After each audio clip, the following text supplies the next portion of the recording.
beaucoup de gens. Et parce que l'iniquité se sera accrue, la charité du plus grand nombre se refroidira. Mais celui qui persévérera jusqu'au bout sera sauvé. Cette bonne nouvelle du royaume sera prêchée dans le monde entier pour servir de témoignage à toutes les nations. Alors viendra la fin.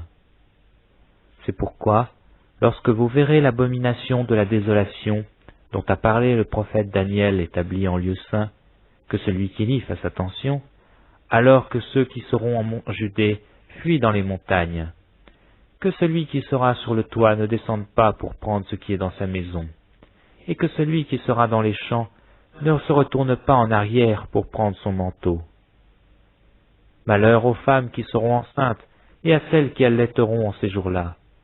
Priez pour que votre fuite n'arrive pas en hiver ni un jour de sabbat, car alors la détresse sera si grande qu'il n'y en a point eu de pareil depuis le commencement du monde jusqu'à présent, et qu'il n'y en aura jamais.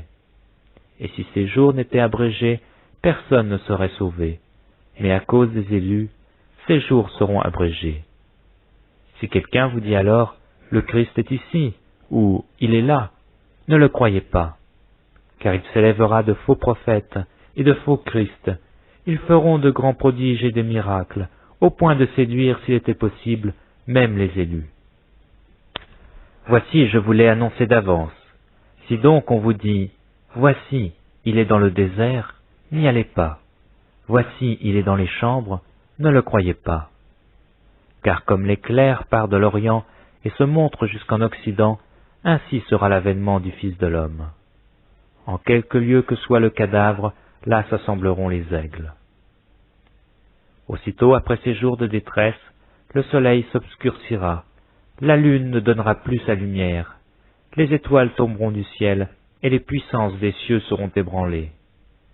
Alors le signe du Fils de l'homme paraîtra dans le ciel, toutes les tribus de la terre se lamenteront, et elles verront le Fils de l'homme venant sur les nuées du ciel avec puissance et une grande gloire.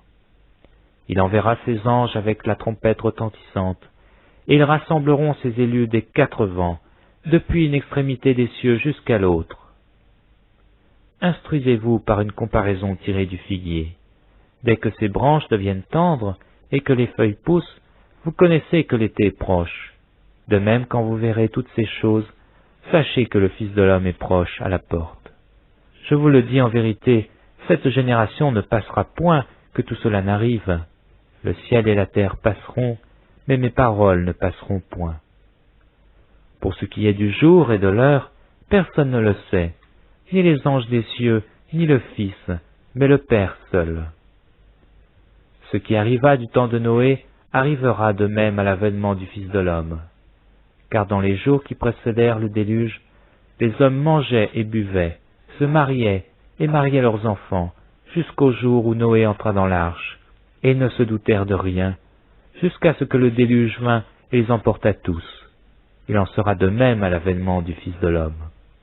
Alors, de 2 hommes qui seront dans un champ, l'un sera pris et l'autre laissé.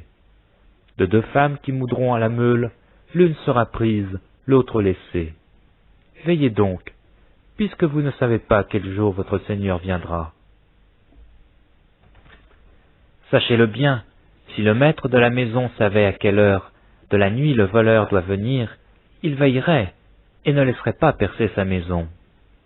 C'est pourquoi vous aussi, tenez-vous prêts, car le Fils de l'homme viendra à l'heure, et vous n'y penserez pas.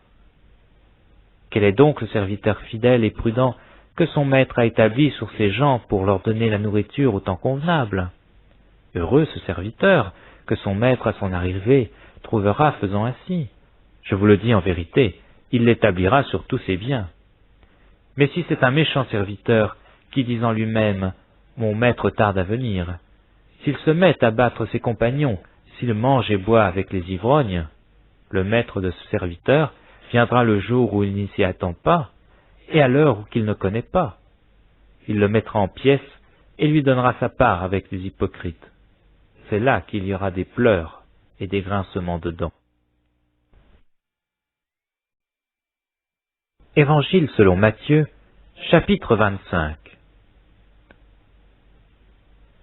Alors le royaume des cieux sera semblable à 10 vierges, qui ayant pris leurs lampes, allèrent à la rencontre de l'époux. 5 d'entre elles étaient folles et 5 sages. Les folles, en prenant leurs lampes, ne prirent point d'huile avec elles, mais les sages prirent avec leurs lampes de l'huile dans des vases. Comme l'époux tardait, toutes s'assoupirent et s'endormirent. Au milieu de la nuit, on cria « Voici l'époux, allez à sa rencontre !» Alors toutes ces vierges se réveillèrent et préparèrent leurs lampes. Les folles dirent aux sages « Donnez-nous de votre huile, car nos lampes s'éteignent. » Les sages répondirent « Non, il n'y en aurait pas assez pour nous et pour vous. Allez plutôt chez ceux qui en vendent, et achetez-en pour vous. » Pendant qu'elles allaient en acheter, l'époux arriva. Celles qui étaient prêtes entrèrent avec lui dans la salle des noces, et la porte fut fermée. Plus tard, les autres vierges vinrent et dirent « Seigneur, Seigneur, ouvre-nous !» Mais il répondit « Je vous le dis en vérité, je ne vous connais pas. Veillez donc, puisque vous ne savez ni le jour ni l'heure. » Il en sera comme d'un homme qui, partant pour un voyage, appela ses serviteurs et leur remit ses biens. Il donna 5 talents à l'un, 2 à l'autre et 1 au troisième, à chacun selon sa capacité, et il partit. Aussitôt celui qui avait reçu les 5 talents s'en alla, les fit valoir, et il gagna 5 autres talents. De même celui qui avait reçu les 2 talents en gagna 2 autres. Celui qui n'en avait reçu qu'un alla faire un creux dans la terre, et cacha l'argent de son maître. Longtemps après, le maître de ses serviteurs revint et leur fit rendre compte. Celui qui avait reçu les 5 talents